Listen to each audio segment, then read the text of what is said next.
Bonjour à tous et bienvenue dans Pastille BD, l'émission qui vous fait passer en douceur l'actu du monde de la bande dessinée. Et l'actu, cette fois-ci, ce sont les 1000 premières vues de cette chaîne YouTube. Un événement que j'ai eu envie de partager avec vous, et pour ce faire, je vous ai demandé de me soumettre différents sujets que je pourrais traiter dans une nouvelle émission.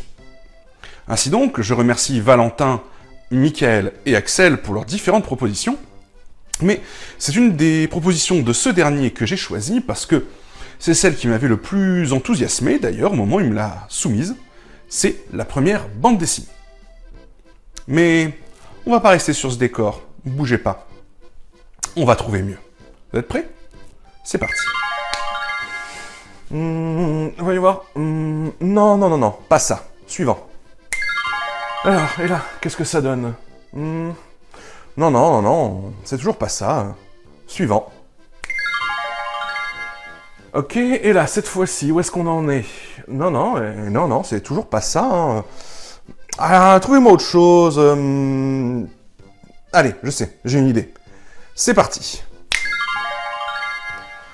Enfin, nous y voilà. Mais je sens qu'il y a des sceptiques derrière leur écran. Des gens qui trouvent que j'ai passé un peu vite sur certaines choses. Reprenons, donc. Mais d'abord, mettons-nous d'accord sur une définition de la bande dessinée. Impossible autrement de définir la première d'entre elles. Ainsi donc, je vais me baser sur le travail de Scott McCloud dans le livre L'Art invisible, paru aux éditions Delcourt. Un lien? Oh, vous croyez? Donc, comme je le disais, je prends pour définition celle donnée par McCloud, qui voit la BD comme images picturales et autres, volontairement juxtaposées en séquence, destinées à transmettre des informations et ou à provoquer une réaction esthétique chez le lecteur. Cette définition nous permet d'exclure immédiatement les hiéroglyphes, qui seraient plus les descendants des lettres et des mots que de la pure bande dessinée. Ce qui n'empêche pas les Égyptiens anciens d'avoir produit des fresques dans lesquelles des images sont juxtaposées en séquence. Les Mayas le firent aussi dans leur codex, et les Francs dans la fameuse tapisserie de Bayeux. Mais je retiendrai plutôt l'idée que, comme McCloud, que pour qu'il y ait bande dessinée, il faut qu'il y ait livre, et donc imprimerie.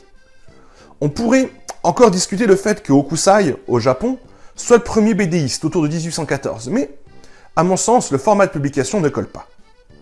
Non, si l'on veut un livre qui mélange des séquences d'images et du texte, c'est à partir de 1827 qu'il faut regarder, et plus particulièrement en Suisse.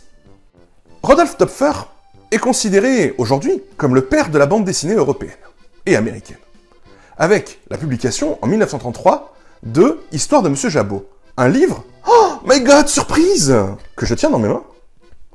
Bon, certes, ce n'est pas celui d'origine, qui était en noir et blanc et non colorisé, mais c'est la seule version que j'ai pu me procurer dans le commerce. Mais voici donc, pour moi, la toute première bande dessinée que nous allons décortiquer maintenant. Et même que, si vous n'êtes pas d'accord avec ce choix, vous avez qu'à le dire en commentaire, hein, après tout. Histoire de Monsieur Jabot, donc. 26 pages seulement, composées de 2 strips de 3 cases, sous lequel on trouve un petit pavé de texte expliquant l'histoire. Pas encore de phylactère, mais pourtant, les premiers codes de la bande dessinée sont là. Töpffer présentait son travail ainsi dans la préface de son livre. Ce petit livre est d'une nature mixte. Il se compose de dessins autographiés au trait. Chacun des dessins est accompagné d'une ou deux lignes de texte. Les dessins, sans le texte, n'auraient qu'une signification obscure. Le texte, sans les dessins, ne signifierait rien. Le tout ensemble forme une sorte de roman d'autant plus original qu'il ne ressemble pas mieux à un roman qu'à autre.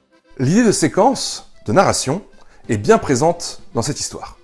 Et pour ce faire, Töpffer ne craint pas de chambouler le rythme de ses cases. 3 cases par strip. En montrant, par exemple, 4 cases dans lesquelles il multiplie les points de vue et les événements autour de cette histoire de chien. Ce sont aussi quelques dialogues. Peu nombreux, je suis d'accord, mais certaines cases donnent lieu tout de même à des échanges de paroles dans le cadre situé sous la case. En tout cas, une chose est sûre, c'est que sans ce texte rajouté, le dessin n'est plus compréhensible. On est donc réellement et parfaitement dans une bande dessinée. Mais ce qui m'a le plus étonné, c'est de trouver dans ce livre des premiers effets de vitesse. Car oui, il y a de l'action dans ce livre. Oh, une farandole qui passe dans le grand salon de réception et qui accélère. Et dès lors que dans l'histoire, cette information est donnée, Topfer cesse de dessiner les participants pour ne donner à voir plus que des silhouettes, un grand cordon de silhouettes floues. Ce qui est bluffant, c'est que finalement, ce flou lié au mouvement est quelque chose que l'on trouvera dans le cinématographe. Alors, comment Topfer a eu l'intuition de cette représentation? Je n'ai malheureusement pas la réponse aujourd'hui. Graphiquement, l'auteur se concentre sur les personnages et ne place de décor que s'ils ont une interaction avec ceux-ci. Son trait est fin, souple, mais un petit peu flou, sans doute dû aux techniques d'impression de l'époque. Côté histoire, on a donc Monsieur Jabot, sans doute un petit bourgeois suisse, qui cherche à s'introduire dans la grande société aristocratique et qui, pour ce faire, en singe les codes de manière ridicule. La première BD est donc une satire moqueuse. Bon, je vais être honnête. Même si l'auteur réussit à développer de la sympathie pour son personnage, cette histoire reste fort limitée et son ton particulièrement daté. C'est donc avant tout pour son intérêt historique que vous irez lire Histoire de Monsieur Jabot.